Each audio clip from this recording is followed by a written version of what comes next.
deserted your subscribers 2 weeks ago and left them hanging without fully answering the question, did the ISI or a part thereof know that Osama bin Laden was hiding in Pakistan?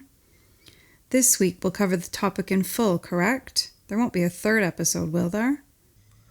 Non, il n'y aura pas de troisième épisode. Je livrerai ma réponse définitive à la fin de cette deuxième partie. Pour apporter des éléments de réponse, il faut se raccrocher à quelques certitudes. Je vais vous en livrer plusieurs. Tout d'abord, l'ASI coopère depuis 2001 avec la CIA contre Al-Qaïda, mais protège dans le même temps les bons terroristes de son point de vue.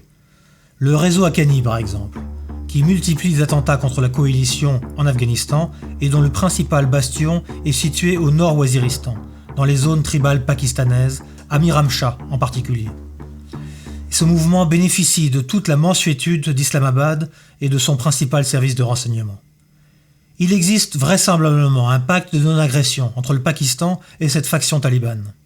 Du coup, à l'évidence, les intérêts entre Islamabad et Washington sont parfaitement opposés sur ce dossier précis. Chacun travaille donc sur cette affaire l'un contre l'autre, à coups de mensonges et de manipulations. Cela donne de l'ASI l'image d'un service retors et dont la duplicité n'est plus approuvée. C'est un premier fait. Ensuite, la personnalité du directeur général de l'ASI de l'époque, le général Shuja Pasha, a également sûrement joué un rôle dans l'absence de confiance entre ASI et CIA, renforçant l'idée que l'ASI, ou une partie d'entre elles, est tout à fait capable de trahir son allié américain tout en travaillant ouvertement avec lui dans la lutte contre Al-Qaïda. Voyez-vous, le général Pasha n'est pas un spécialiste du renseignement et il n'a pas occupé de poste à l'ASI avant d'en devenir le chef. Shuja Pasha peut se montrer séducteur. Il utilise souvent dans ses relations avec l'autre un grand rire sonore qui peut contribuer à le rendre immédiatement sympathique. Buveur de whisky et fumeur de cigares, comme beaucoup d'officiers généraux pakistanais, sa personnalité peut également rassurer un esprit occidental qui se montrerait inquiet par l'extrémisme religieux qui sévit au pays des purs, ce qui est la signification même du terme Pakistan. Mais le gros problème du général Pasha, c'est qu'il ment. Même quand il n'a aucune raison de le faire, il ment. C'est un menteur compulsif, comme si c'était un jeu pour lui, comme s'il avait la conviction que si l'on fait du renseignement, on doit nécessairement mentir. Les différents responsables de renseignements occidentaux de l'époque s'amusaient d'ailleurs entre eux à rapporter leur propre exemple où manifestement le général Pasha leur avait menti. It's obviously an important theme for you that trust and honesty guide and act as guardrails for espionage operations. Oui, vous commencez à connaître mes marottes. À mon avis, un tel chef est tout à fait susceptible de se rendre coupable de la plus grande dissimulation de l'histoire du contre-terrorisme. Ça, c'est un autre fait. Il y a ensuite la ville même d'Abbottabad, où Ben Laden s'est caché plus de 5 ans, et qui est le siège de l'école des officiers du pays, et le siège de l'une des brigades de l'armée pakistanaise. C'est une ville de province de 200 000 habitants, avec une forte empreinte militaire. Régulièrement d'ailleurs, le général en chef, le général Kayani, vient délivrer des discours en s'adressant aux nouvelles promotions d'officiers. En amont de chacune de ces apparitions, les renseignements militaires pakistanais effectuent toutes sortes de contrôles afin de garantir la sécurité du général Kayani. Et l'on ne peut pas dire que la villa où s'est caché Ben Laden passe inaperçue.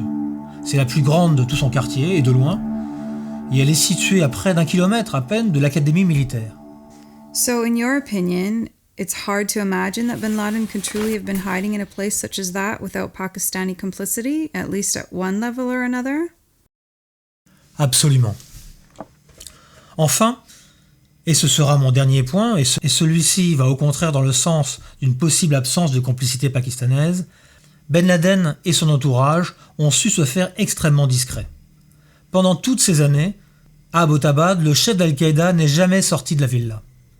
En vérifiant a posteriori les factures d'électricité de la villa, par exemple, on s'aperçoit qu'elles correspondent à une consommation très faible, comme si le lieu n'était habité que par 1 ou 2 gardiens. Il n'est qu'à voir d'ailleurs les photos qui seront publiées après l'opération, qui montrent Ben Laden dans son repère en train de regarder la télévision. Il est modestement emmitouflé dans des couvertures.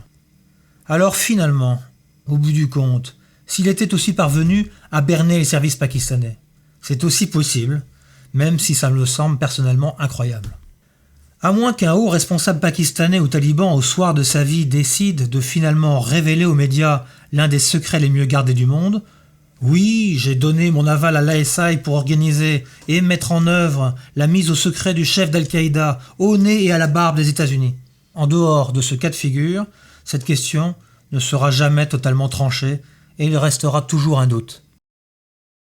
What's your personal belief? Face à l'ensemble des faits que j'ai énumérés avec vous, la CIA et le président Obama disposaient de suffisamment d'éléments pour prendre la décision de ne pas mettre l'ISI dans la confidence et de faire cavalier seul jusqu'au succès final. Eh bien, c'était à mon avis la meilleure décision, même si cela n'a pas facilité la tâche par la suite des États-Unis dans cette région du monde, en particulier en Afghanistan, où les services pakistanais disposent de nombreux relais. Il est maintenant temps de conclure ce nouvel épisode de Talks with a Spy, et je voudrais dire cela.